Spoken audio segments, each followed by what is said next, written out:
têm um alvo. Nos Estados Unidos e em Moscou, acusações e negativas. Estou preparado e vou aguardar sentado por uma resposta. As forças norte-americanas estão preparadas para um ataque maciço. No mar, no ar ou em terra, armas nucleares estão nas mãos de capitães ou majores. Se ordenássemos que usassem uma arma, seríamos atendidos. Iríamos mandar os soviéticos para fora dali e depois ensinar a eles que aquele hemisfério era nosso e que nós iríamos acabar com o caso de uma vez por todas. O mundo volta sua atenção para a ilha de Cuba, onde homens, mulheres e crianças são mobilizados para se defender contra uma invasão iminente. Na Casa Branca e no Kremlin, a comunicação é escassa e poucos conseguem dormir. Uma questão foi levantada. Quem estava no comando da União Soviética? E nessa hora soubemos que estávamos realmente em perigo. O destino do mundo inteiro estava em risco. A guerra seria nuclear. Havia poucas dúvidas a esse respeito. Houve pânico. As pessoas achavam que era isso mesmo que iria acontecer. Não pensavam em outra opção. Eu disse para minha esposa, não vou trabalhar hoje. Eu não sei como será o dia de amanhã. É bem possível que eu nem esteja vivo. DEFCON 2, o mais alto estado de prontidão na escala militar norte-americana a um passo da guerra nuclear. A crise dos mísseis. Alerta máximo. Eu sou Tom Clancy. A maioria me conhece como escritor de romances que envolvem armas nucleares entre superpotências. Mas durante o mês de outubro de 1962 o que aconteceu não foi ficção. Foi realidade. Em Washington, Moscou e Havana e em alto mar. A crise dos mísseis em Cuba aproximou o mundo de uma guerra nuclear como jamais havia ocorrido. Mas muito do que realmente aconteceu nos bastidores foi mantido em segredo até recentemente. Agora, 40 anos depois, aqueles que estavam na linha de frente da crise, comandantes de mísseis, capitães de submarinos e espiões secretos, nos contam que estivemos mais perto de uma guerra nuclear do que se imaginava. A capacidade de lançamento dependia, em ambos os lados, da confiabilidade em oficiais de médio escalão, homens que não hesitariam em acionar as terríveis armas se recebessem ordens para isso. E o que é pior, uma guerra nuclear poderia facilmente ter começado por acidente. Por dias viveu-se um estado de incerteza, quando pela primeira vez os Estados Unidos entraram em DEFCON 2. Eu sou Tom Clancy, e essa é a história da crise. No apogeu da Guerra Fria, o líder da União Soviética, Premier Nikita Khrushchev, analisa seu próximo passo. Ele sai para caminhar com seu ministro da Defesa, Marshal Malinovsky, às margens do Mar Negro. Quando os dias estão claros, pode-se ver as margens do litoral turco do outro lado do Mar Negro. Malinovsky e Khrushchev caminhavam pela praia e discutiam. E de repente Malinovsky disse: olha, Nikita, é a Turquia. Há mísseis americanos por lá. E Khrushchev reagiu: temos que pensar no assunto e fazer alguma coisa. E o próprio Khrushchev teve uma ideia. A Cuba de Fidel Castro é uma ilha comunista em um mar dominado pelos americanos. Uma pequena base de apoio para Khrushchev no hemisfério ocidental. Mas Cuba era um aliado que poderia ser perdido a qualquer momento. Os Estados Unidos estavam tentando derrubar Castro desde 1961, primeiro por pequenas infiltrações e depois, finalmente, através de uma invasão de exilados cubanos treinados, armados e patrocinados pela CIA. Essa missão na Baía dos Porcos foi um fracasso. A invasão da Baía dos Porcos em 1960 foi uma combinação de ações dos Estados Unidos contra a Revolução Cubana. Após a invasão frustrada da Baía dos Porcos, Moscou obteve provas de que realmente havia planos de intervenção em andamento. Pelo menos Washington sustentava esses planos. A solução de Khrushchev foi fazer em Cuba o que os Estados Unidos haviam feito na Turquia: colocar mísseis bem debaixo do nariz do inimigo. A posição estratégica da União Soviética iria melhorar do dia para a noite com uma jogada audaciosa. A Cuba de Fidel estaria protegida de invasões iminentes, e o prestígio e poder de barganha de Khrushchev aumentariam. O general Gribkov, sendo ministro da Defesa em Moscou, liderou o planejamento da operação supersecreta. Não ocorreram conversas telefônicas nem se escreveram cartas. Não houve códigos. Nada. O codinome da operação foi Anadyr, uma fria cidade da Sibéria, forma inteligente de desviar a atenção do lugar tropical para onde iam. Foi decidido que enviariam uma missão a Cuba para que se discutisse a ideia. No terceiro dia, Fidel disse: se isso é necessário e de interesse da Revolução Mundial e da União Soviética, então concordamos. Com o consentimento de Castro, a Operação Anadyr se inicia. Foi a maior operação marítima da história soviética. Os soviéticos tinham apenas 4 meses para organizar, transportar e instalar 60 mísseis nucleares e 40 mil homens em uma ilha a 13 mil quilômetros de distância. E tudo deveria ser feito em segredo.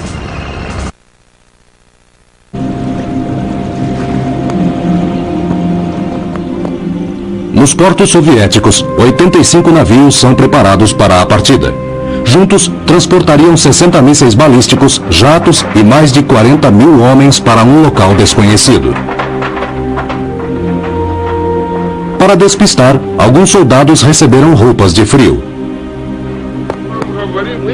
Mesmo os capitães dos navios não têm ideia de para onde estão indo.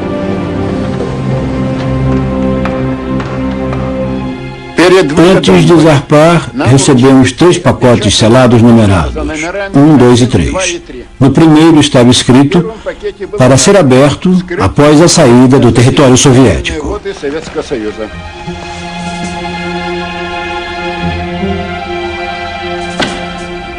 Conforme os navios passavam através do Estreito de Bósforo na Turquia, o segundo envelope foi aberto.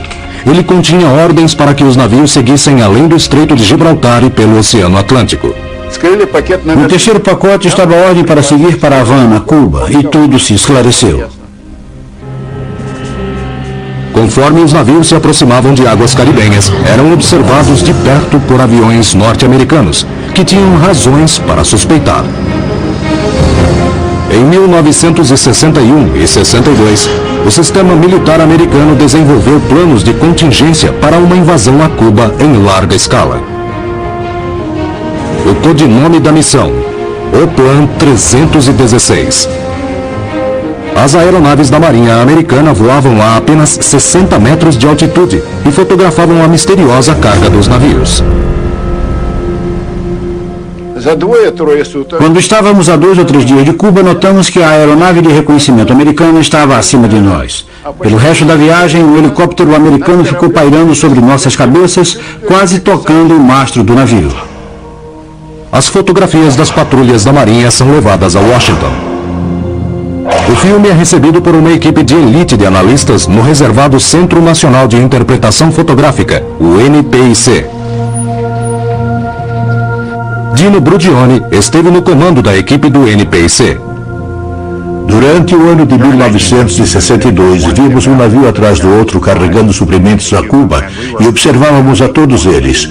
Os cargueiros haviam sido fotografados no Bósforo e quando saíram de lá, foram fotografados novamente de nossas unidades na Sicília e em Gibraltar. E todas essas fotos chegaram para nós. Brudioni e seus colegas ainda não haviam conseguido ver a carga do navio, mas podiam tirar conclusões a partir do que já estava visível. As fotografias mostravam engradados nos convéses dos navios. Tínhamos um bom conhecimento dos engradados que os soviéticos utilizavam para carregar aeronaves, porque os observamos no Egito, na Síria e em outros países que estavam recebendo auxílio da União Soviética. Conseguimos medir o engradado com precisão. De certo modo, podíamos recriá-lo na forma de uma caixinha e ver o que caberia dentro. Os navios soviéticos desembarcaram no porto de Mariel, em Cuba. As fotografias da vigilância norte-americana confirmaram o conteúdo dos engradados. Bombardeiros a jato, barcos patrulha e caminhões. Eram claramente armas para Cuba. Mas não havia evidência fotográfica de mísseis nucleares. Para os soviéticos, o segredo estava seguro. O jovem Major Mikhail Burnov liderava uma das equipes de engenheiros de mísseis. Iríamos desembarcar em Daniel somente à noite. Os mísseis estavam num hangar maior e só poderíamos transportá-los depois das 3 da manhã.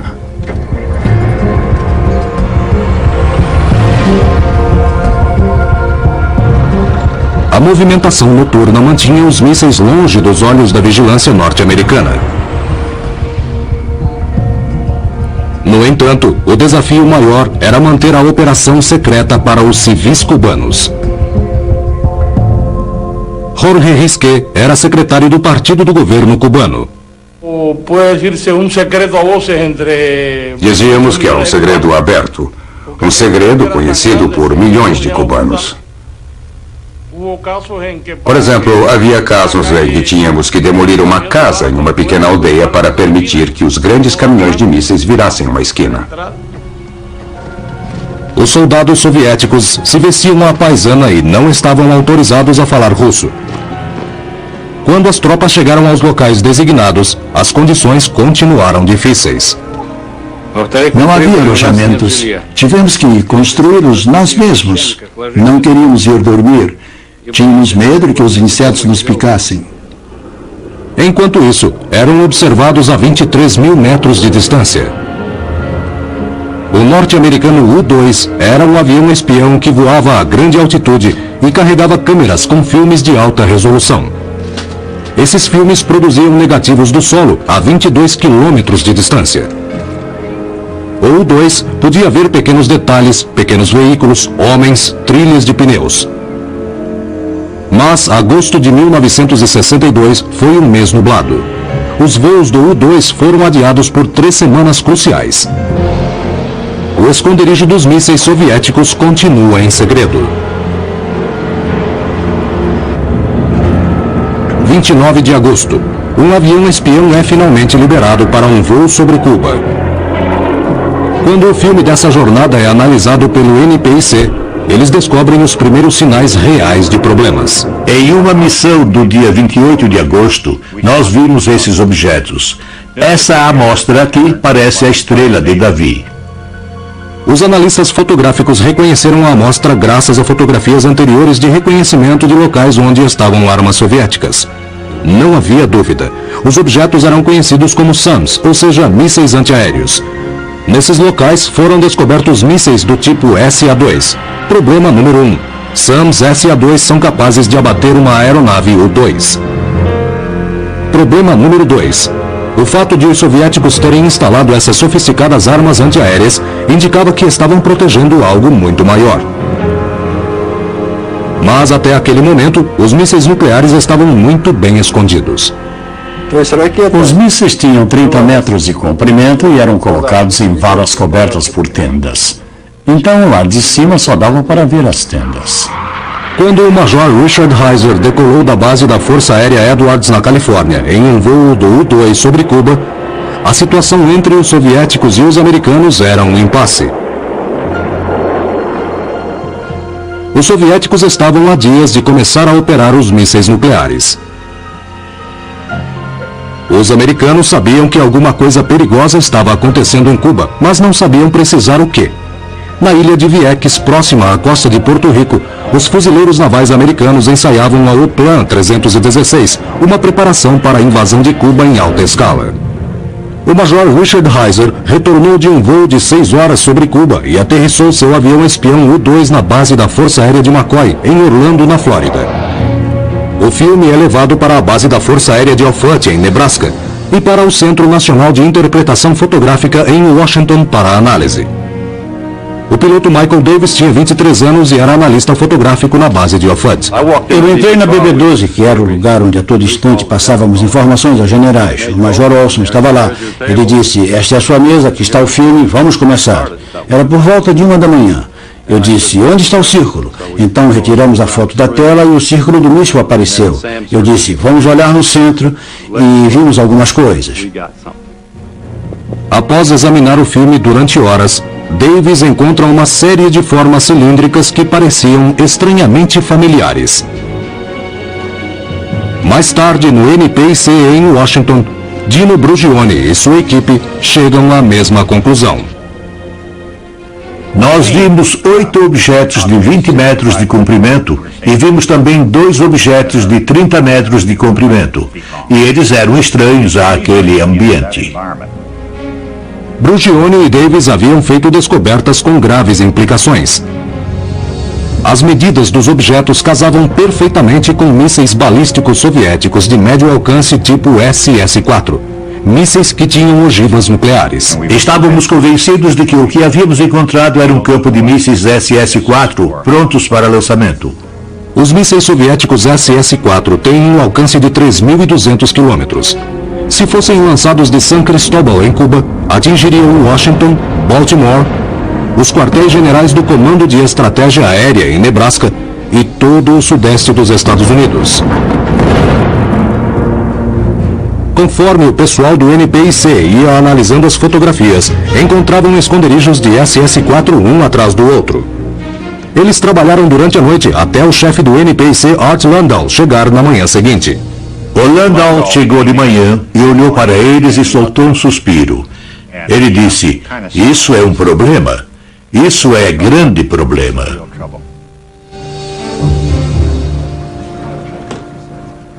Art Landau, chefe do NPIC, vai à Casa Branca para colocar o presidente Kennedy e seu Conselho Nacional de Segurança a par da situação.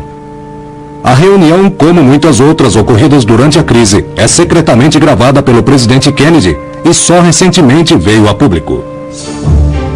Na sala com o presidente estiveram Marshall Carter da CIA, o secretário da Defesa Robert McNamara, o procurador-geral Robert Kennedy, o assessor de Segurança Nacional McGeorge Bundy e outros assistentes importantes. O grupo ficou conhecido pelo nome de Comissão Executiva do Conselho de Segurança Nacional, ou EXCOM.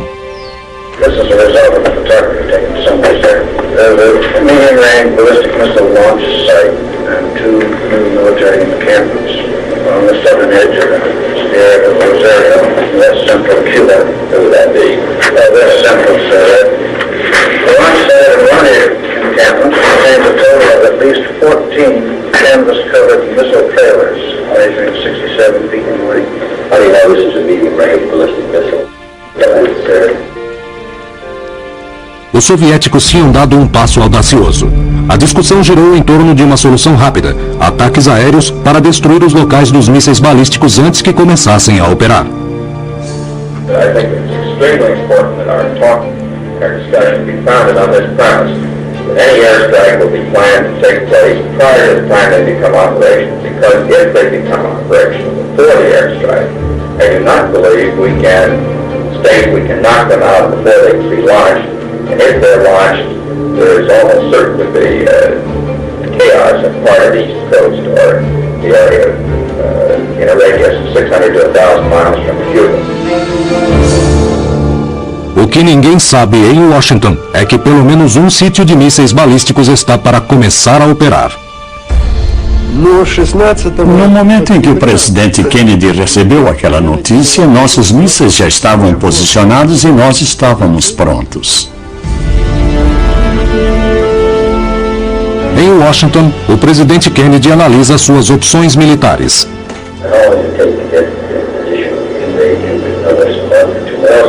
No, sir. It's a matter of 7 days after the airstrike, assuming the airstrike starts the first next week. Did you get 6 divisions or 7 divisions to the Cubans in 7 days? There are two plans we have. One unit to go to maximum speed, which is one referred to by Mr. Rathmel, about 7 days after the strike. We put in 90,000 men in 11 days. If you have time, if you give us more time, so we get all the advanced preparation and pre-positioning, we put the same 90,000 in 5 days. A outra opção seria fazer o bloqueio naval de Cuba para evitar a entrada de novas armas soviéticas. Mas os militares queriam a invasão. Kennedy precisa de tempo para decidir. Ele ordena um aumento nos voos de vigilância do U-2. O que ninguém sabia na EXCOM é que os soviéticos em Cuba também possuíam armas nucleares de campo de batalha. Eram mísseis de curto alcance com capacidade para dizimar um exército invasor. As tropas americanas poderiam deparar-se com essas armas quando desembarcassem nas praias cubanas. não sabiam também sobre a ameaça nuclear que vinha pelo oceano. 4 submarinos soviéticos fortemente armados iam em direção ao Caribe em alta velocidade. Nikolai Shumkov era o capitão de um deles. Nosso submarino estava armado com 22 torpedos. E um deles era nuclear.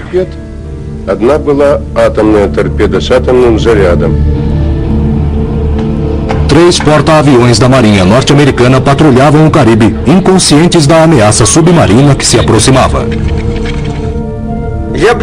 Até onde eu sei, se tivesse recebido ordens para lançar o torpedo nuclear, eu certamente teria mirado em um porta-aviões.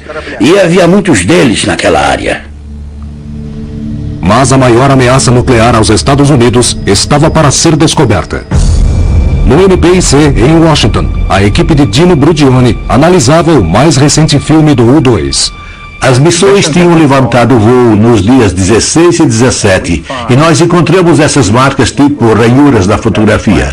Imediatamente as reconhecemos como mísseis balísticos de alcance intermediário, que poderiam ser lançados de Cuba e percorrer mais de 3.500 quilômetros.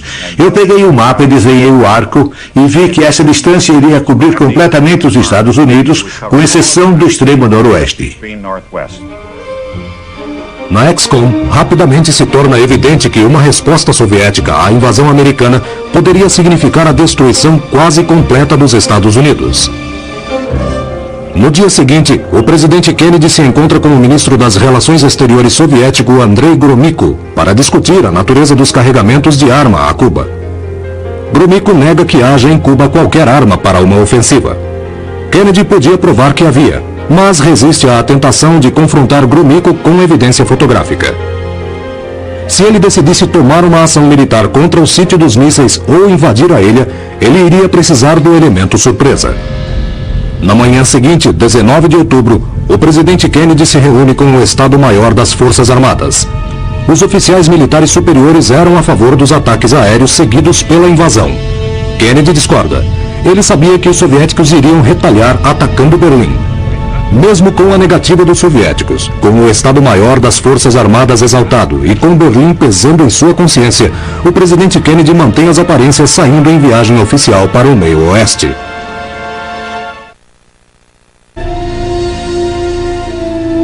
Sem que os americanos soubessem, o primeiro sítio de mísseis em Cuba já havia começado a operar e poderia efetuar lançamentos em 5 horas.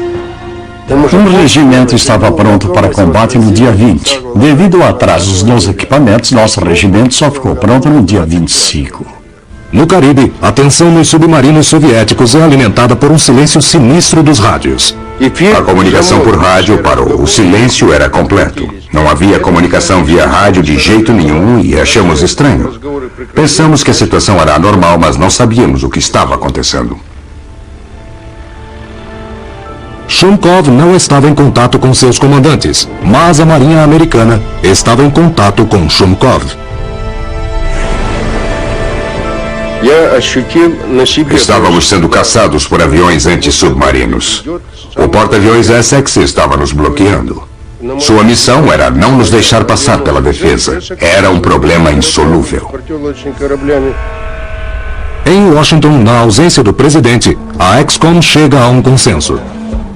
O bloqueio foi batizado de quarentena pelo secretário de Estado Dean Rusk, porque possuía semelhanças com a infame barreira soviética em Berlim em 1948.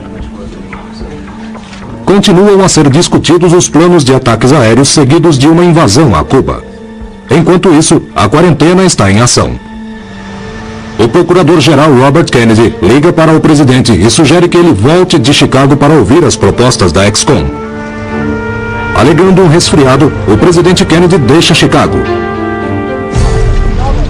O Oplan 316 preparava-se para a invasão de Cuba já fazia 10 meses. Mas agora havia uma nova urgência. O tempo que os fuzileiros tinham para desembarcar em Cuba era de apenas 8 dias após o início dos ataques aéreos. O Oplan 316 envolvia 500 mil homens, incluindo 40 mil fuzileiros e quase 15 mil paraquedistas, além de 1.000 aeronaves e 180 navios. os elementos da 1ª Divisão de Fuzileiros saíram do acampamento Pendleton, na Califórnia, para uma viagem através do Canal do Panamá em direção ao Caribe. Tom Brooks era um oficial da inteligência naval e estava na força-tarefa. Estávamos muito entusiasmados quando saímos de San Diego, ansiosos para pegá-los. Iríamos mandar os soviéticos para fora dali e depois ensinar para eles que aquele hemisfério era nosso e que nós iríamos acabar com o caso de uma vez por todas. Quando o presidente Kennedy retorna à Casa Branca, ele não tinha ideia de quantos soviéticos havia em Cuba. E também não sabia que suas tropas poderiam estar indo em direção ao campo de batalha. Nesse mesmo dia, a CIA observa que em pelo menos um dos regimentos soviéticos, os mísseis balísticos estavam prontos para serem disparados a qualquer momento. Kennedy queria que os ataques aéreos tivessem acontecido antes que os mísseis estivessem prontos. Aquela janela havia então sido fechada. Para realizar a invasão, os desembarques ocorreriam ao nordeste e ao noroeste da costa cubana. Além disso, os fuzileiros irromperiam pela Baía de Guantánamo para atacar o que imaginavam ser 8.000 soldados lutando em conjunto com o exército cubano. Mas as tropas soviéticas que os aguardavam em Cuba eram muito mais numerosas do que os americanos jamais poderiam estimar. Havia grande relutância em acreditar que eles estavam organizados em unidades de combate em Cuba e que, na verdade, iriam travar batalha com as forças americanas. E o pior de tudo, o Plan 316 não consegue prever a tática soviética para o uso das armas nucleares. Eu hesitava até em pensar em onde aquilo iria nos levar. Nós não estávamos preparados para um ataque nuclear de jeito nenhum. 22 de outubro. Os navios da Marinha Americana recebem ordens para levar adiante o bloqueio de Cuba, preparando o terreno para a revelação dos planos ao comboio soviético. O secretário de Defesa Robert McNamara ordena que as famílias americanas e seus dependentes deixem a Baía de Guantánamo e também despacha fuzileiros para reforçar a base.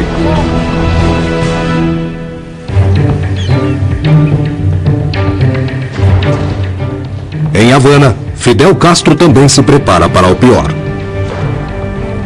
Al mediodía del día 22. Ao meio-dia do dia 22 foi anunciado que Kennedy iria se pronunciar à nação naquela noite. E nós sabíamos, assim que ouvimos isso, que o pronunciamento iria preocupar Cuba, pois os mísseis haviam sido descobertos. A las 15:50. Às 15h50, as Forças Armadas foram postas em alerta. Nuestras Fuerzas Armadas fueron levantadas en alerta de combate. Às 17h45 soou o alarme de combate, o que significava que os homens estavam nas trincheiras com as armas nas mãos.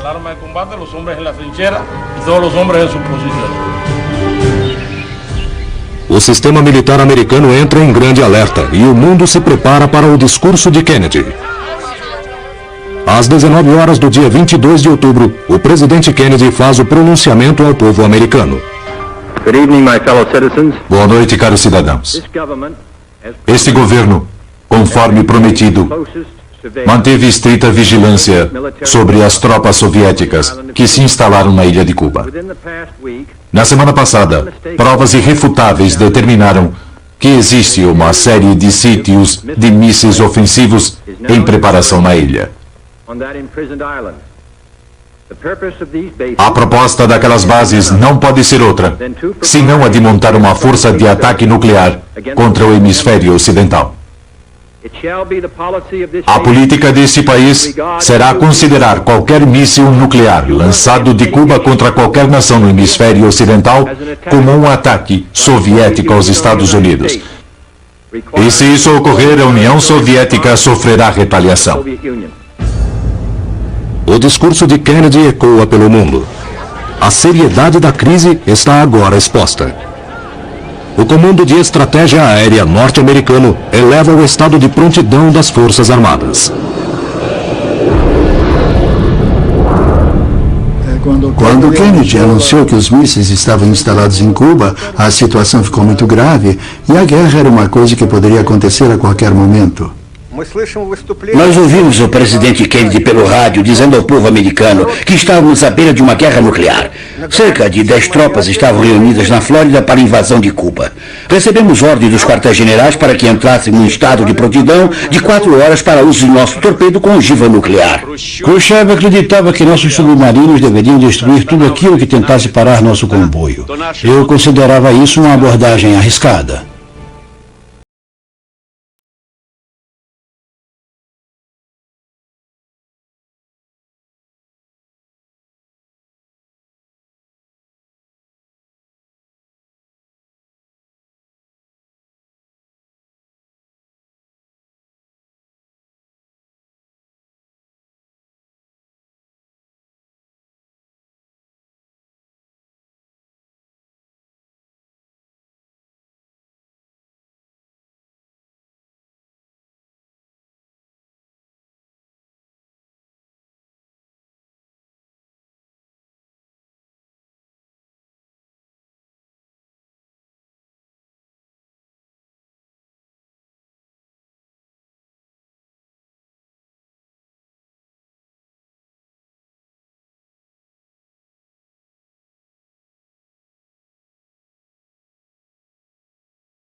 Um sistema que previa que todos os mísseis nucleares americanos, aeronaves e submarinos fossem lançados não somente contra Cuba, mas contra o mundo comunista. Somente o premier Khrushchev e o presidente Kennedy poderiam autorizar um lançamento, mas vários tipos de armas nucleares em ambos os lados poderiam ser disparadas sem autorização. A detonação de uma simples arma nuclear poderia levar rapidamente a uma devastação global. Por isso, a situação era muito perigosa. Estávamos todos nesse ponto em que uma ação poderia ser tomada sem ordem direta de Khrushchev ou de Kennedy.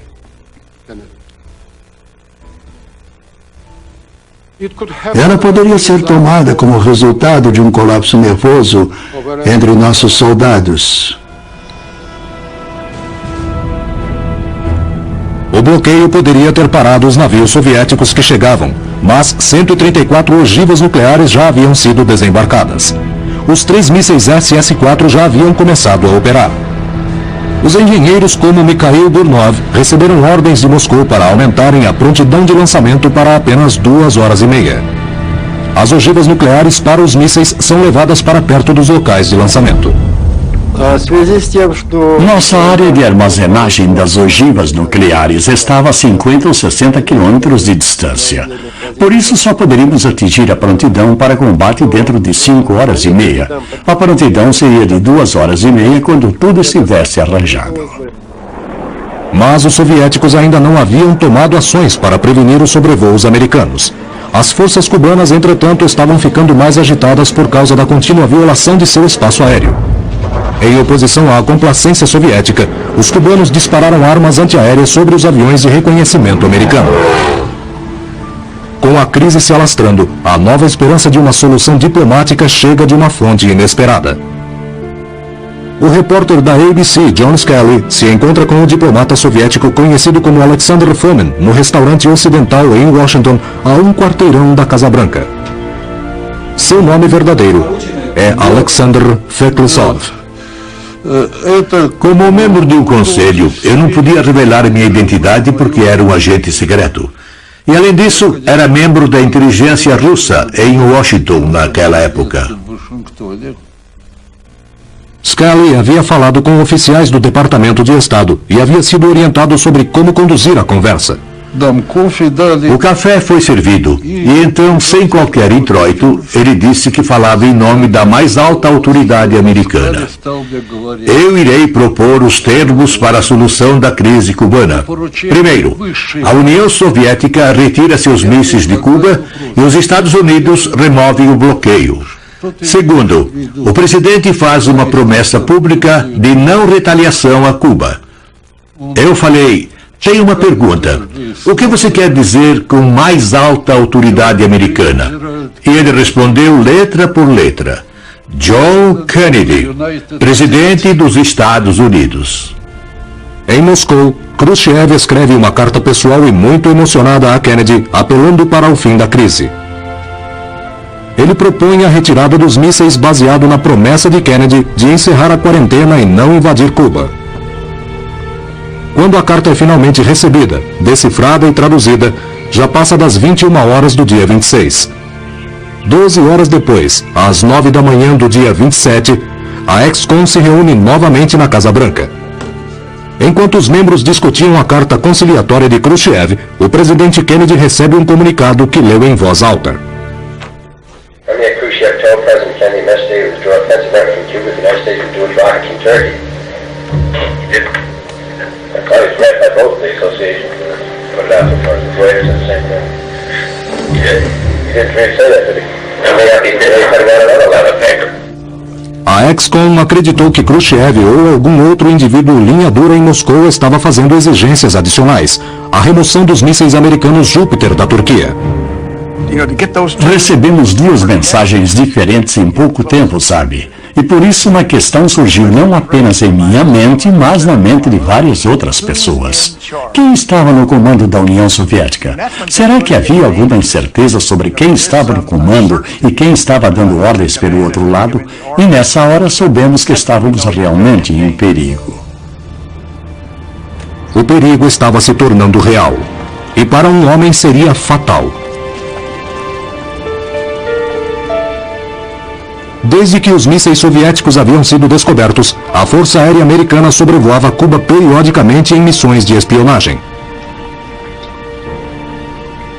Até aquele momento, os soviéticos haviam hesitado em abrir fogo.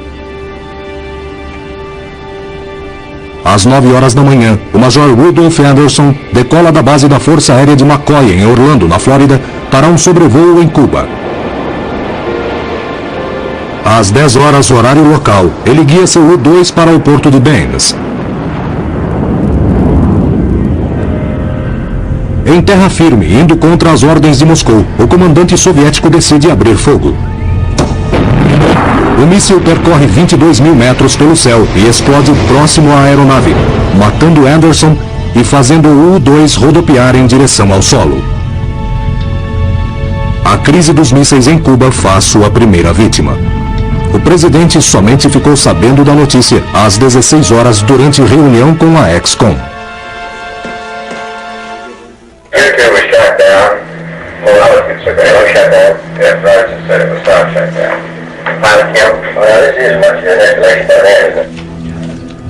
Um piloto americano havia sido morto e os militares querem dar uma resposta. São marcados para o dia seguinte ataques aéreos, procedendo uma invasão a Cuba, a não ser que Kennedy e Khrushchev consigam encontrar uma saída. Em Washington, o presidente decide enviar Bob Kennedy para se reunir com o embaixador Anatoly Dobrynin e apresentar uma oferta. Os soviéticos deveriam desmontar e imediatamente retirar seus mísseis de Cuba. Os Estados Unidos iriam encerrar o bloqueio com a promessa de não invadir Cuba. Mas Kennedy secretamente oferece mais um substancial incentivo. Os Estados Unidos também retirariam da Turquia os mísseis Júpiter da OTAN. Mas apenas se essa concessão fosse mantida absolutamente em segredo pelos soviéticos.